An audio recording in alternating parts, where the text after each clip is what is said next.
The danger of letting mutual silence go on too long. The danger of letting mutual silence go on too long isn't that nothing is happening. It's that everything is happening quietly, invisibly, and often irreversibly. When two people stop speaking at the same time, it rarely means peace. It usually means both are overwhelmed, both are protecting themselves, and both are hoping the other will break first. Silence begins as a pause meant to create space, but when left unchecked, it slowly transforms into emotional distance. What makes mutual silence so dangerous is that it feels calm on the surface while tension grows underneath.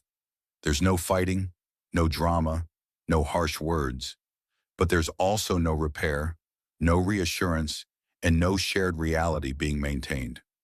Each person retreats into their own internal narrative, and those narratives almost never match.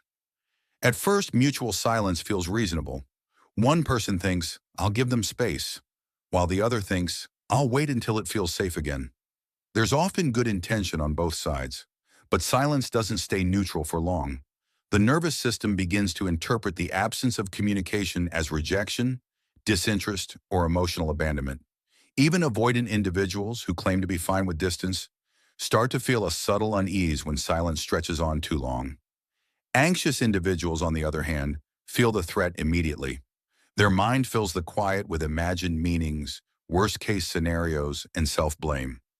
Over time, both partners begin reacting not to each other, but to the stories they've built in the void. The real danger emerges when silence becomes a substitute for communication. Instead of saying, I'm hurt, silence says, figure it out. Instead of saying, I'm overwhelmed, silence says, stay away. And instead of saying, I still care but I need time, silence says nothing at all, leaving the other person to interpret the absence however their attachment wounds dictate. This is where misunderstandings harden into beliefs. One person concludes, they don't care, while the other concludes, they're better off without me. These beliefs then guide future behavior, even if they're completely inaccurate. Mutual silence also quietly shifts the power dynamic in a relationship. Whoever feels less emotionally dependent begins to feel safer in the quiet, while the other feels increasingly destabilized. This imbalance creates resentment on both sides. The person who is hurting more feels punished, while the person who is more comfortable with silence feels pressured simply by the other's unspoken expectations. Over time, silence stops being a pause and becomes a battlefield, where neither side wants to move first because moving first feels like losing. Another overlooked danger is that mutual silence trains both people to disconnect instead of repair. The relationship starts teaching a harmful lesson. When things get uncomfortable, we disappear. When emotions rise, we withdraw. When conflict arises, we go quiet instead of curious. This pattern doesn't stay confined to one situation. It becomes the default response. Each unresolved silent standoff makes the next one easier and longer.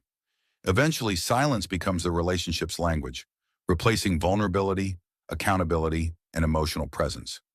What makes prolonged mutual silence especially destructive is that it erodes emotional safety. Emotional safety isn't built through constant agreement, it's built through repair. Through knowing that misunderstandings will be addressed, that disconnection will be followed by reconnection.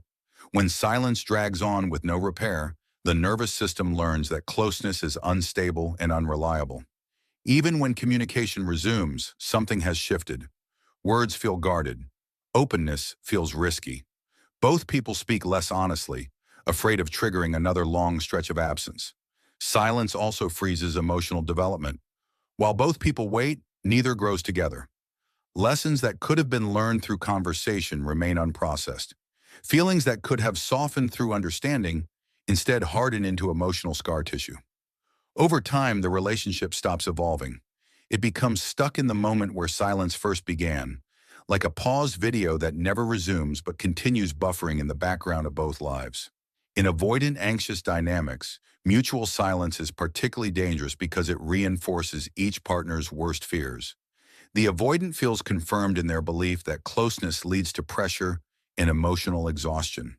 The anxious partner feels confirmed in their belief that love is unstable and easily withdrawn. Silence becomes proof, not pause. And once both partners feel proven right, motivation to reach out decreases. Why risk vulnerability when silence already confirms what you fear? There's also the issue of emotional replacement. Humans don't stay emotionally still. When connection is absent, something else fills the space. Work, distractions, fantasies, resentment, or even new emotional attachments. Silence doesn't preserve the bond. It leaves it unattended. And unattended bonds weaken. People assume that because no breakup has happened, the relationship is intact. But emotional erosion doesn't announce itself. It happens quietly, one unspoken day at a time. Another subtle danger is identity shift. During prolonged silence, people start redefining themselves as individuals rather than partners. They adapt to life without emotional input from the other.